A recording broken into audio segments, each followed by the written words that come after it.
The secret to all this is that myself and any student or client that I've had that goes through all 7.5 steps actually ended up being able to invest far more than just $200 per month by the 5th step. Most are investing $1,000 to $5,000 every single month with salaries under 6 figures. My name's Professor G, and let's get right into it.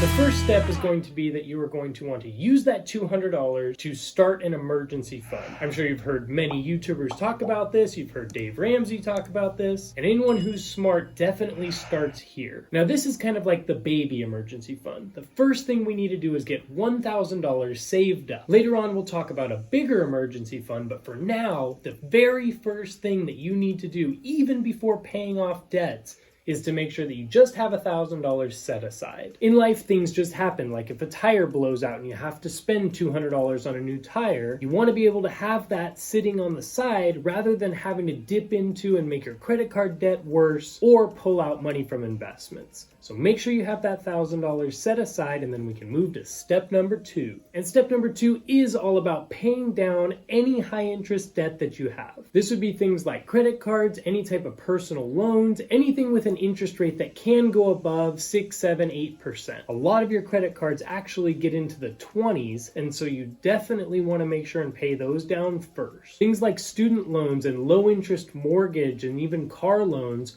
are usually under 5%. There's no reason to be paying those down any faster right now. Especially right now, this is so important because during a time of possible market downturn and even a recession, those interest rates are going to go up. Haven't you guys been hearing all these news stories about the Fed raising those interest rates? That's huge when you have a variable interest rate like you have in that credit card thing that you guys read through and signed, right? Well, you probably didn't read through it, but you did sign it. And so at any point they can jack up those rates and any other variable interest rate type loan that you might have. So now step number 3 is going to be to build that emergency fund to 3 to 6 months worth of your living expenses. So you need to have a budget in place so that you understand how much you're actually paying in living expenses. And then from there, try to save up at least 3 months worth. Again, we may be going into a recession, and so this is very, very important because during a recession, people lose jobs. If you lose your job, you're going to lose income coming in, and so if you have to, again, use credit cards or other unfavorable ways to use that money because you didn't have anything saved up, then we're going to be in the exact same place that we were right now. So while these first 3 aren't the funnest things in the world to do with that $200, they are going to be the thing that keeps you the safest and builds up a solid foundation for you to build that wealth. All right, number 4 is going to be all about taking advantage of your company's 401k match. Most companies will match up to a certain percentage. So if you put in $100, your company will put in $100, and that's just basically free money that's going into your retirement. Sadly, 20 to 30% of people are just not taking advantage of this. And it makes sense to a certain extent because if that $100 in your paycheck is something that you actually need to put food on the table,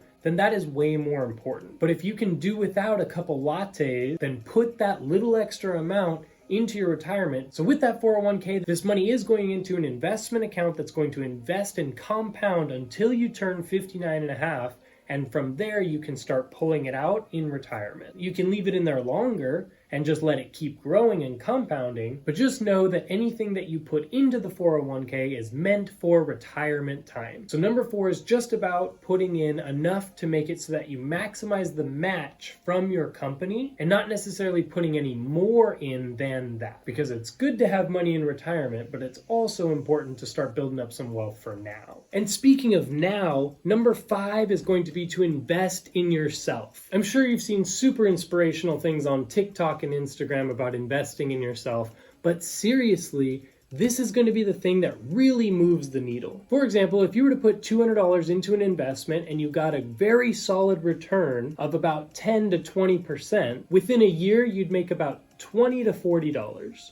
That's not buying you a Lambo anytime soon. But if you were to put that $200 into learning how to code, graphic design, or learning real estate, that type of investment can make it so that you can get into an industry or even going to work for yourself, starting some type of side hustle or eventually an agency of some sort, and that could make you thousands, hundreds of thousands of dollars within a few years. Investing in yourself can also look like going to college and having a super awesome professor like me, but college isn't 100% for everyone. So figure out what it is that you'd like to do and research ways in which you can get there, and then go out and make that investment in yourself. For me personally, I decided to go to college, but I always knew that I wanted to be an entrepreneur. And so at the same time that I was taking college classes, I was also taking steps to open my first business, which was a vitamin and supplement store. And I didn't wait till I finished college to start that either, but that's for a different video. I just know for a fact that every single time that I've invested in myself or in my education, it's brought that back 100-fold easily.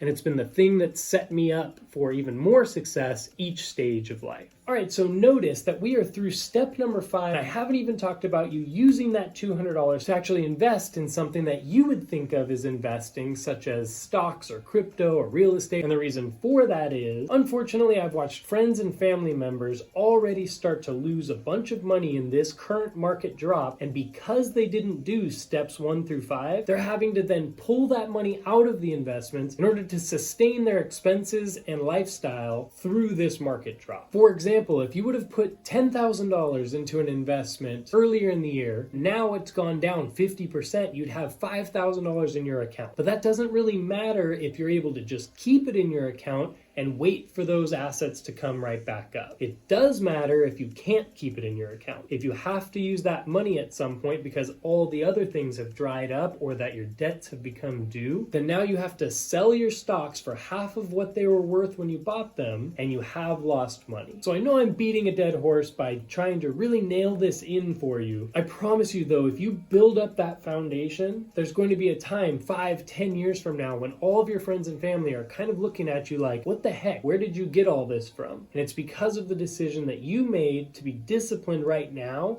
and work on those first 5 before throwing money into the other things. But the other things are fun when you get there, so let's talk about it. So number 6 is going to be to invest that $200 into a Roth IRA. I recommend putting it into a Roth IRA versus a regular brokerage account at this point, because anything that you contribute to a Roth IRA is done with money that is after tax dollars. And so you put it into this account, and anything that it grows to, any amount of compound interest, you get to pull that out at retirement age totally tax-free. So if you put $200 in today and it grows to $20,000 by retirement age, all of that money you get to pull out, use as income, and you don't have to pay any taxes on it. Whereas a regular IRA, if you put that $200 in and it grows to $20,000, when you pull the money out later on at retirement age, you're going to have to pay a tax on it. Like if you guys look at your paychecks and you see that you got paid $600, but really you only see $400,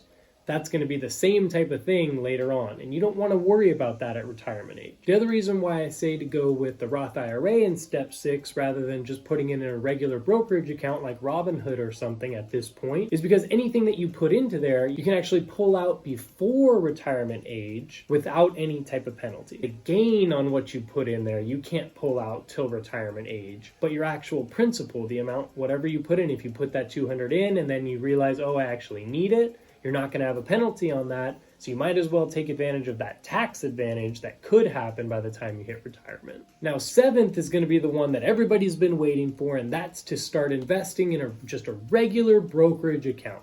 That could be something like Robinhood or Charles Schwab or Fidelity, any of these type of accounts where you can just buy and sell stocks and index funds or ETFs. The good thing about this is that you have access to your money anytime. If you need that money, you just sell the stock. Remember that you will pay a tax on anything that you gain. So if you buy a certain stock for $100 and it goes up to $150, you have to pay a tax on that $50, but you just profited a whole bunch, so it's a solid deal. If you hold the stock for over a year, your tax goes way down. That's why most of the things, if not everything on this channel that I talk about is long-term investing, because you get tax advantage, and the growth on something long-term is usually where most people make the most of their wealth. I also made a video on how to start a brokerage account on Charles Schwab, and I recommend Charles Schwab over something like Robinhood, because Robinhood is just a little bit sketchy and they always are in the news for the wrong reasons.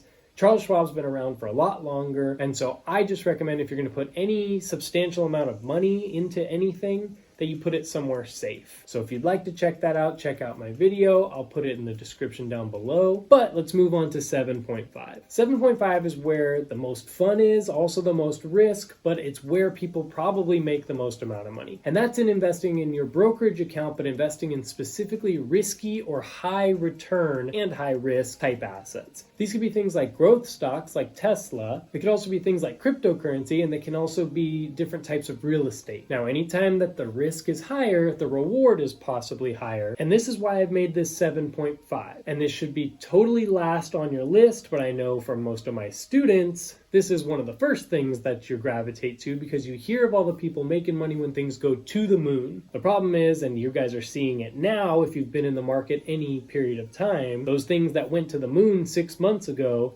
are crashing way back down to earth right now. You just don't want that to be your only exposure to investment, and I don't want that for you. That's why it needs to be last on the list. If you have an emergency fund set up, if you have all of your debts paid off, if you're investing in yourself and bringing in a good income because of that, and you have a base of some blue chip stocks, some index funds, some ETFs, and you have that retirement going strong, then investing in something with high risk that can bring high reward is definitely more doable. Let me know in the comment section what step you're at, and if there's any steps that you think I should add. I'll see you guys on the next one. Professor G, out.